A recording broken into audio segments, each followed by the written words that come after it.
आप कैसे देख रहे हैं इस रीजन पे, क्या इम्पैक्ट क्रिएट करेगा ये? देखिए, ये जो कॉन्फ्लिक्ट है ये बेसिकली एक चॉइस थी जो कि प्रेसिडेंट पुतिन को लेनी थी। एक फैसला करना था कि सैंक्शंस इंपॉर्टेंट है कि हमारी सिक्योरिटी इंपॉर्टेंट है। और ये रशिया ने बार बार बताया है कि नेटो का ईस्टवर्ड एक्सपेंशन जो है वो हमें मंजूर नहीं है, क्योंकि इससे हमारी सिक्योरिटी कॉम्प्रोमाइज होती है। तो यही बात जो थी, और जो दूसरा मिन्स्क एग्रीमेंट हुए थे 2014 और 2015 में, उसमें कुछ वायदे करे गए थे, तो वो पुतिन साहब के हिसाब से, रशिया के हिसाब से वो मुकम्मल नहीं हो पाए। तो की सवाल है सारा नेटो का, हर चीज नेटो पे आके ठहर जाती है।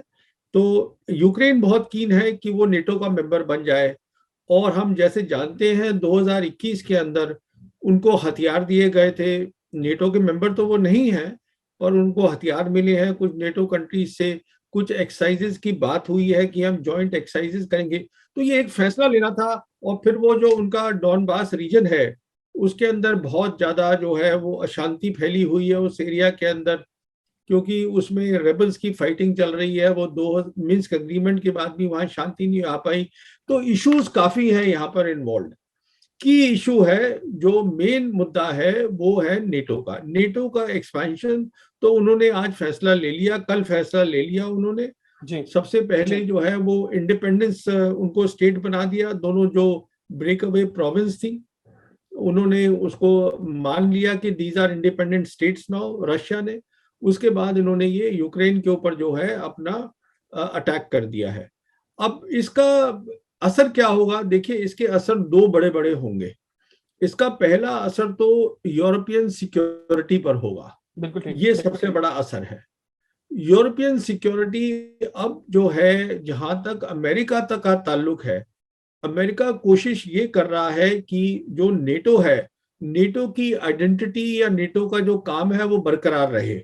बिल्कुल ठीक। नेटो बेसिकली था कोल्ड वॉर के टाइम पर, जब वॉर्सा पैक्ट खत्म हो गया तो जी। नेटो का काम खत्म हो चुका था। उसके बाद जैसे आप जानते हैं फिर 9/11 हुआ, तो नेटो उसमें इन्वॉल्व हो गया, अफगानिस्तान में इन्वॉल्व था नेटो। अभी वो ये कोशिश कर रहे थे अमेरिकन की, अब हम नेटो को इंडो पैसिफिक रीजन में भी, जो हमारा है, जहां पर कि उनको सबसे बड़ा खतरा वो समझते हैं चाइना से है, इंडो पैसिफिक रीजन के अंदर, वहां भी उसको इन्वॉल्व करें। तो अभी जो है, जो कि यूरोप में हुआ है, जो रशिया ने किया है बाय अटैकिंग यूक्रेन, तो बेसिक मुद्दा रहेगा नेटो का कि अब नेटो की क्या शेप होगी, नेटो जो है उसका क्या रोल होगा। क्या यूरोपियन नेशंस, जैसे कि फ्रेंच प्रेसिडेंट है, उन्होंने ऑलरेडी कह दिया है कि यूरोप की जो है उनकी अपनी सिक्योरिटी होनी चाहिए, बेसिकली एम्फोसाइज कर रहे हैं यूरोपियन यूनियन सिक्योरिटी की।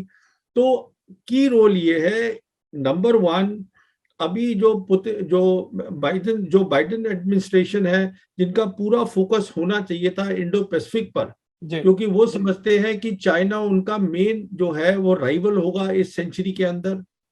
वो अब एक तो वो बढ़ जाएगा, अब वो मुश्किल हो जाएगा उनको उस पर फोकस करना, क्योंकि ये नया मसला खड़ा हो गया है यूरोप में। बिल्कुल ठीक। दूसरा सवाल ये है अब यूरोपियन सिक्योरिटी का, अब इसका ढांचा कैसे बदलेगा, कहां तक बदलेगा, वो उसका सवाल है।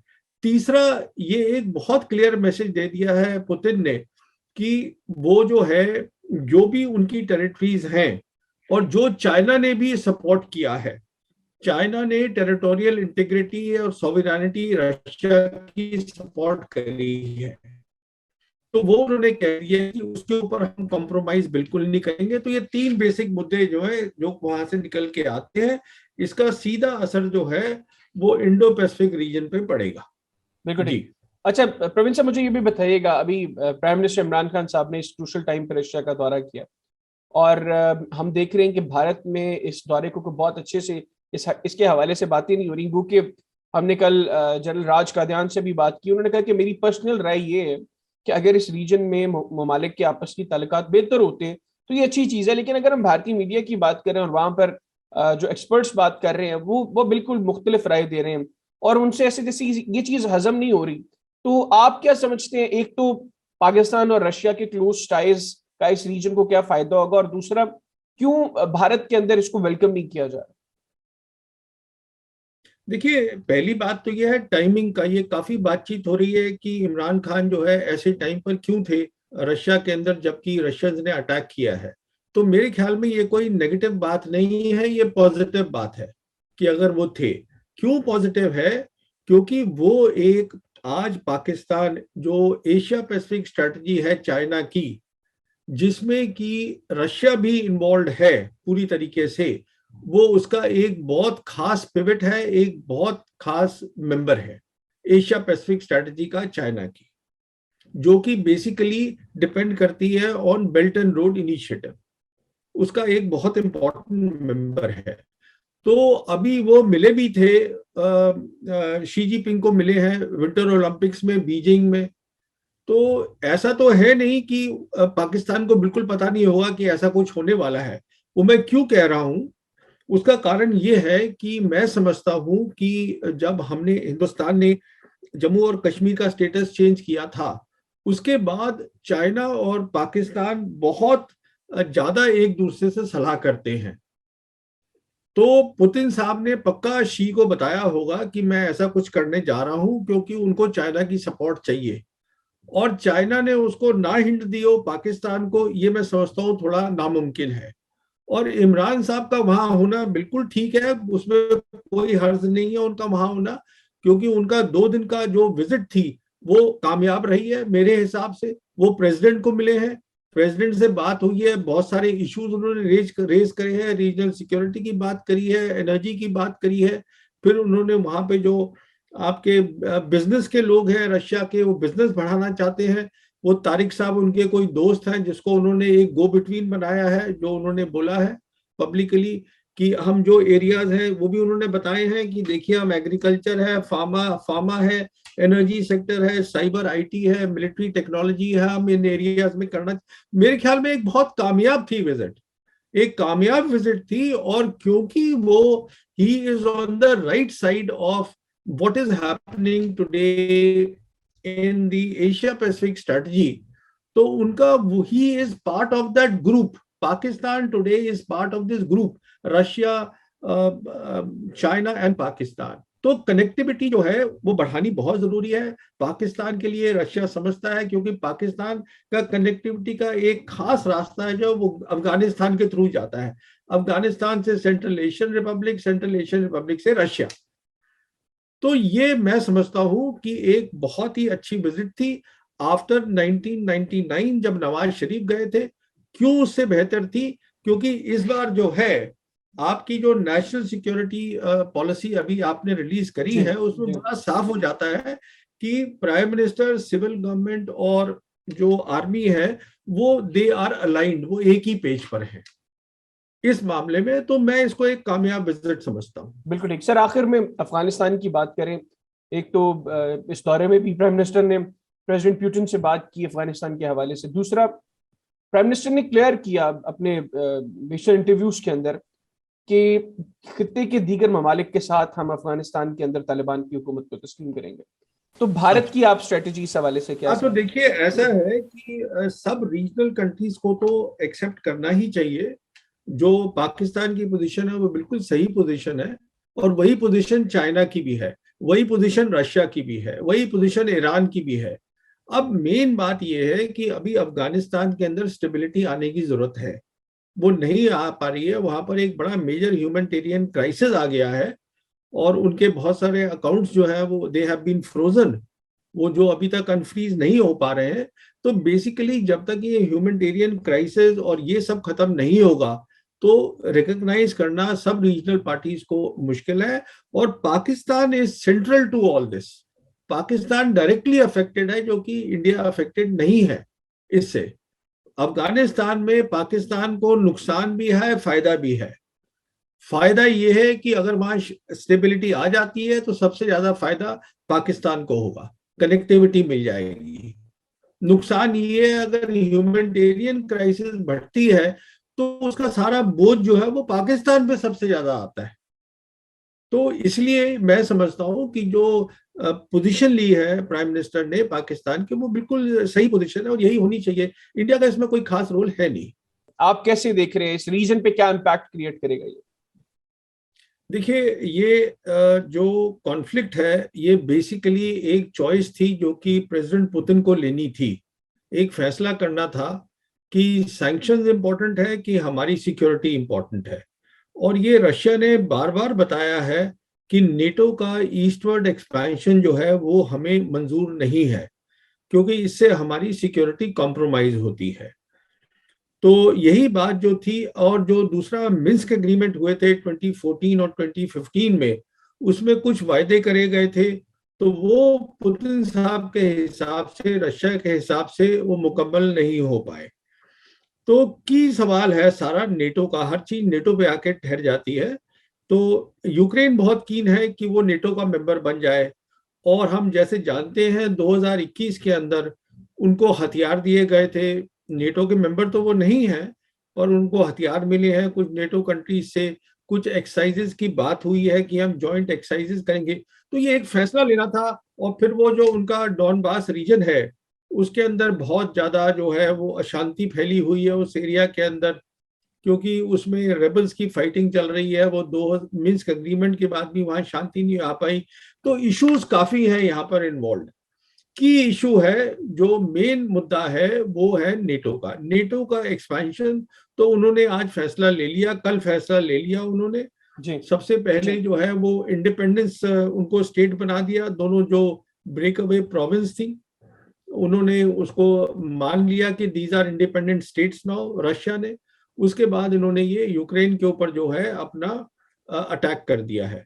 अब इसका असर क्या होगा? देखिए, इसके असर दो बड़े बड़े होंगे। इसका पहला असर तो यूरोपियन सिक्योरिटी पर होगा। बिल्कुल ठीक। ये सबसे बड़ा असर है। यूरोपियन सिक्योरिटी अब जो है, जहां तक अमेरिका तक का ताल्लुक है, अमेरिका कोशिश ये कर रहा है कि जो नेटो है, नेटो की आइडेंटिटी या नेटो का जो काम है वो बरकरार रहे। बिल्कुल ठीक। नेटो बेसिकली था कोल्ड वॉर के टाइम पर, जब वॉर्सा पैक्ट खत्म हो गया तो जी नेटो का काम खत्म हो चुका था। उसके बाद जैसे आप जानते हैं फिर 9/11 हुआ, तो नेटो उसमें इन्वॉल्व हो गया। अफगानिस्तान में इन्वॉल्व था नेटो। अभी वो ये कोशिश कर रहे थे अमेरिकन कि अब हम नेटो को इंडो पैसिफिक रीजन में भी, जो हमारा है, जहां पर कि उनको सबसे बड़ा खतरा वो समझते हैं चाइना से है, इंडो पैसिफिक रीजन के अंदर, वहां भी उसको इन्वॉल्व करें। तो अभी जो है, जो कि यूरोप में हुआ है, जो रशिया ने किया है बाय अटैकिंग यूक्रेन, तो बेसिक मुद्दा रहेगा नेटो का कि अब नेटो की क्या शेप होगी, नेटो जो है उसका क्या रोल होगा। क्या यूरोपियन नेशंस, जैसे कि फ्रेंच प्रेसिडेंट है, उन्होंने ऑलरेडी कह दिया है कि यूरोप की जो है उनकी अपनी सिक्योरिटी होनी चाहिए, बेसिकली एम्फोसाइज कर रहे हैं यूरोपियन यूनियन सिक्योरिटी की। तो की रोल ये है, नंबर वन, अभी जो बाइडेन एडमिनिस्ट्रेशन है, जिनका पूरा फोकस होना चाहिए था इंडो पैसिफिक पर, जी क्योंकि वो समझते हैं कि चाइना उनका मेन जो है वो राइवल होगा इस सेंचुरी के अंदर। वो अब एक तो वो बढ़ जाएगा, अब वो मुश्किल हो जाएगा उनको उस पर फोकस करना, क्योंकि ये नया मसला खड़ा हो गया है यूरोप में। बिल्कुल ठीक। दूसरा सवाल ये है अब यूरोपियन सिक्योरिटी का, अब इसका ढांचा कैसे बदलेगा, कहां तक बदलेगा, वो उसका सवाल है। तीसरा, ये एक बहुत क्लियर मैसेज दे दिया है पुतिन ने कि वो जो है, जो भी उनकी टेरिटरीज हैं, और जो चाइना ने भी सपोर्ट किया है, चाइना ने टेरिटोरियल इंटीग्रिटी और सॉवरेनिटी रशिया की सपोर्ट करी है, तो वो उन्होंने कह दिया कि उसके ऊपर हम कॉम्प्रोमाइज बिल्कुल नहीं करेंगे। तो ये तीन बेसिक मुद्दे जो है, जो वहां से निकल के आते हैं, इसका सीधा असर जो है वो इंडो पैसिफिक रीजन पे पड़ेगा। बिल्कुल जी। ठीक। अच्छा प्रवीण साहब, मुझे ये भी बताइएगा, अभी प्राइम मिनिस्टर इमरान खान साहब ने इस क्रूशल टाइम पर रशिया का दौरा किया, और हम देख रहे हैं कि भारत में इस दौरे को बहुत अच्छे से इसके हवाले से बातें नहीं हो रही। क्योंकि हमने कल जनरल राज कादियान से भी बात की, उन्होंने कहा कि मेरी पर्सनल राय ये है कि अगर इस रीजन में ममालिक के आपस की ताल्लुकात बेहतर होते हैं तो ये अच्छी चीज़ है। लेकिन अगर हम भारतीय मीडिया की बात करें और वहाँ पर जो एक्सपर्ट्स बात कर रहे हैं वो बिल्कुल मुख्तलिफ राय दे रहे हैं, और उनसे ऐसे जैसे ये चीज़ हजम नहीं हो रही। तो आप क्या समझते हैं, एक तो पाकिस्तान और रशिया के क्लोज टाइज का इस रीजन को क्या फायदा होगा, और दूसरा क्यों भारत के अंदर इसको वेलकम नहीं किया जा रहा? देखिए, पहली बात तो यह है टाइमिंग का। ये काफी बातचीत हो रही है कि इमरान खान जो है ऐसे टाइम पर क्यों थे रशिया के अंदर जबकि रशियंस ने अटैक किया है। तो मेरे ख्याल में ये कोई नेगेटिव बात नहीं है, ये पॉजिटिव बात है कि अगर वो थे। क्यों पॉजिटिव है? क्योंकि वो एक, आज पाकिस्तान जो एशिया पैसिफिक स्ट्रेटजी है चाइना की, जिसमें कि रशिया भी इन्वॉल्व है पूरी तरीके से, वो उसका एक बहुत खास पिवट है, एक बहुत खास मेंबर है एशिया पैसिफिक स्ट्रेटजी का चाइना की, जो कि बेसिकली डिपेंड करती है on belt and road initiative. उसका एक बहुत इंपॉर्टेंट मेंबर है। तो अभी वो मिले भी थे, शी जिनपिंग को मिले हैं विंटर ओलंपिक्स में बीजिंग में। तो ऐसा तो है नहीं कि पाकिस्तान को बिल्कुल पता नहीं होगा कि ऐसा कुछ होने वाला है। वो मैं क्यों कह रहा हूं, उसका कारण ये है कि मैं समझता हूं कि जब हमने, हिंदुस्तान ने जम्मू और कश्मीर का स्टेटस चेंज किया था, उसके बाद चाइना और पाकिस्तान बहुत ज्यादा एक दूसरे से सलाह करते हैं। तो पुतिन साहब ने पक्का शी को बताया होगा कि मैं ऐसा कुछ करने जा रहा हूं, क्योंकि उनको चाइना की सपोर्ट चाहिए। और चाइना ने उसको ना हिंट दी हो पाकिस्तान को, ये मैं समझता हूँ थोड़ा नामुमकिन है। और इमरान साहब का वहां होना बिल्कुल ठीक है, उसमें कोई हर्ज नहीं है उनका वहां होना, क्योंकि उनका 2 दिन का जो विजिट थी वो कामयाब रही है मेरे हिसाब से। वो प्रेसिडेंट को मिले हैं, प्रेसिडेंट से बात हुई है, बहुत सारे इश्यूज उन्होंने रेज करे हैं, रीजनल सिक्योरिटी की बात करी है, एनर्जी की बात करी है। फिर उन्होंने वहां पे जो आपके बिजनेस के लोग हैं रशिया के, वो बिजनेस बढ़ाना चाहते हैं। वो तारिक साहब उनके कोई दोस्त हैं जिसको उन्होंने एक गो बिटवीन बनाया है, जो उन्होंने बोला है पब्लिकली कि हम जो एरियाज हैं वो भी उन्होंने बताए हैं कि देखिए हम एग्रीकल्चर है, फार्मा है, एनर्जी सेक्टर है, साइबर आईटी है, मिलिट्री टेक्नोलॉजी है, हम इन एरियाज में करना।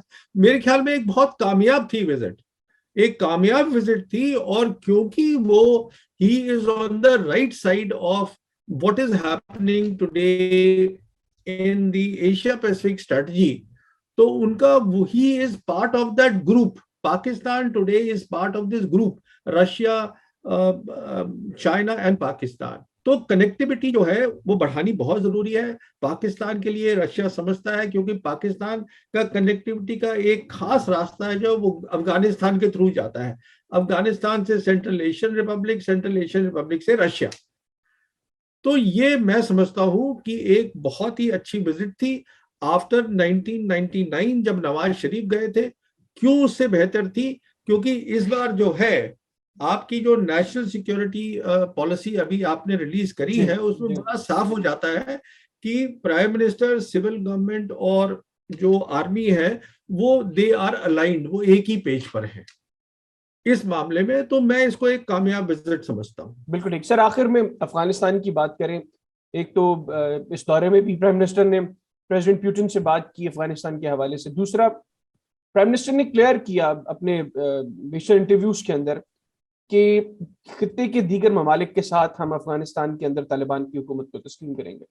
तो भारत की आप स्ट्रेटेजी इस हवाले से क्या? तो देखिए, ऐसा है कि सब रीजनल कंट्रीज को तो एक्सेप्ट करना ही चाहिए। जो पाकिस्तान की पोजीशन है वो बिल्कुल सही पोजीशन है, और वही पोजीशन चाइना की भी है, वही पोजीशन रशिया की भी है, वही पोजीशन ईरान की भी है। अब मेन बात यह है कि अभी अफगानिस्तान के अंदर स्टेबिलिटी आने की जरूरत है, वो नहीं आ पा रही है। वहां पर एक बड़ा मेजर ह्यूमैनिटेरियन क्राइसिस आ गया है, और उनके बहुत सारे अकाउंट्स जो है वो दे हैव बीन फ्रोजन, वो जो अभी तक अनफ्रीज नहीं हो पा रहे हैं।